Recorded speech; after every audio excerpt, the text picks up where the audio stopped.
ये परीक्षित कौन है? तब सूत जी कहते हैं ये परीक्षित कोई और नहीं है, ये पांडवों का ही वंशज है। वैसे परीक्षित की कथा कहने में मुझे कोई बड़ी बात नहीं है मेरे लिए, लेकिन मैं परीक्षित की कथा इसलिए कहूंगा क्योंकि बहुत बड़ा राजा था, इसलिए मैं कथा नहीं कहूंगा। पांडवों का वंशज था, इसलिए भी कथा नहीं कहूंगा। मैं तो परीक्षित की कथा इसलिए सुनाऊंगा क्योंकि परीक्षित भगवान का परम भक्त था। इस दुनिया में आज तक केवल एक कोख ऐसी हुई है और दूसरा उदाहरण कहीं नहीं मिलता। किसी की कोख से भगवान ने जन्म लिया है, तो किसी की कोख से भक्त ने जन्म लिया है, लेकिन उत्तरा की कैसी कोख है भैया, जिस कोख में भक्त और भगवान एक साथ विराजे। भक्त की रक्षा करने के लिए परमात्मा स्वयं गया है। कई लोग कहते हैं कि भगवान कोख में नहीं आते हैं, क्यों नहीं आते भैया?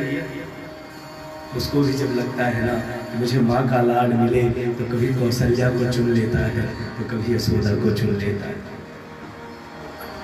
माँ की ममता के लिए तो ईश्वर भी भूखा है भैया।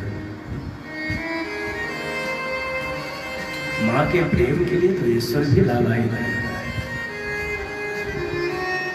भगवान राम जब 14 वर्ष वनवास काट कर आए, जब 14 वर्ष भगवान वनवास काट कर आए और पहली रात थी, आज राम जी जब कौशल्या के पास गए, कौशल्या कक्ष में बैठी थी और जैसे राम जी गए तो कौशल्या ने पता है क्या किया?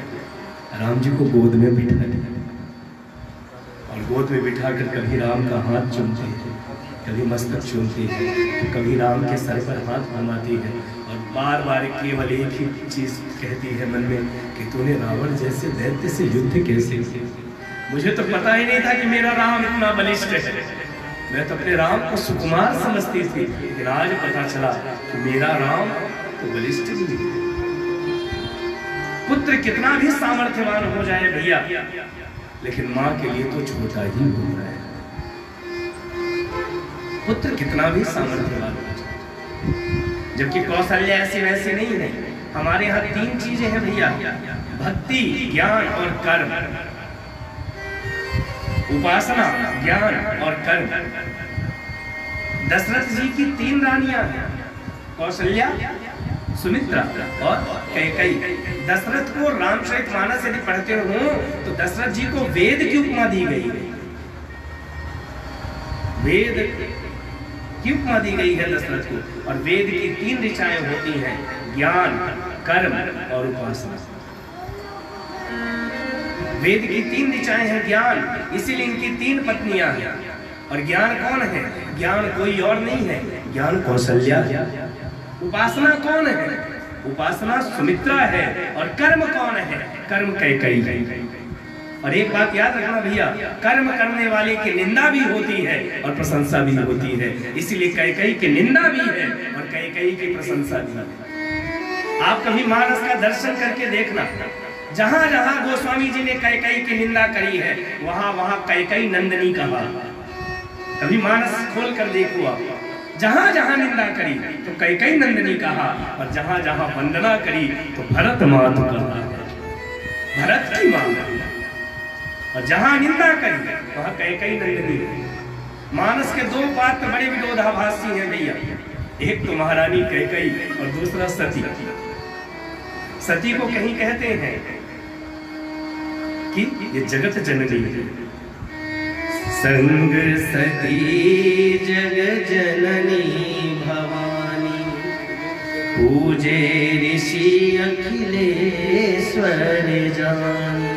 संग सती जग जननी भवानी। जब सती अगस्त के आश्रम में गई तो गोस्वामी जी कहते हैं जगत की जननी गई। संग सती जग जननी भवानी, लेकिन अगले ही पहले कह दिए कि दक्ष सुता।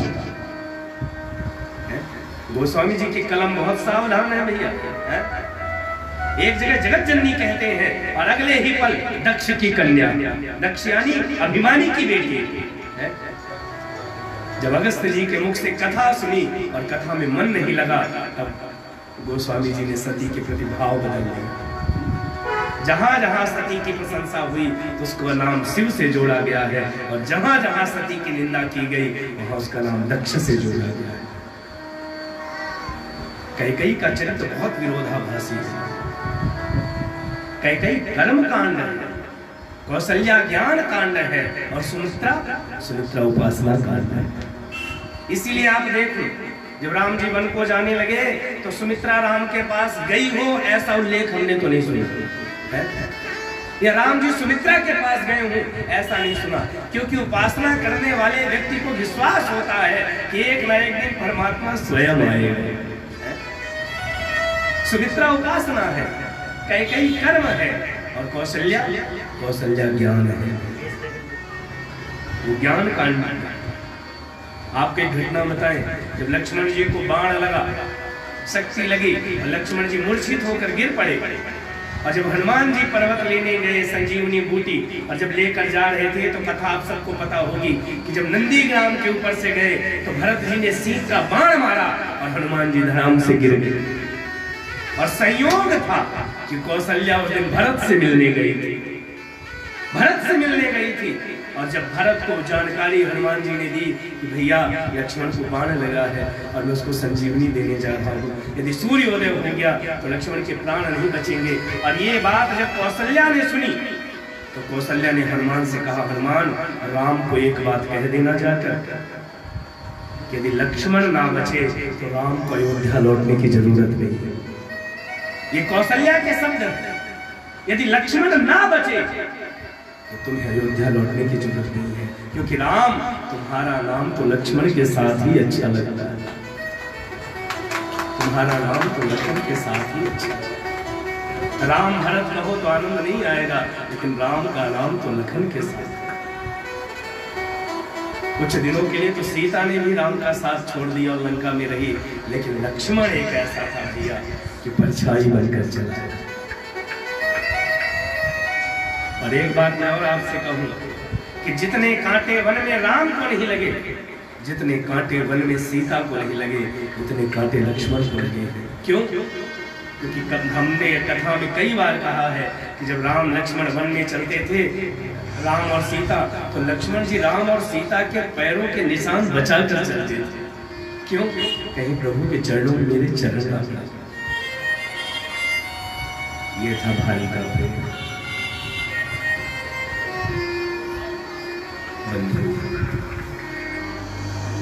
जीवन में ज्ञान की भी आवश्यकता है, कर्म की भी आवश्यकता है, और उपासना की भी आवश्यकता है।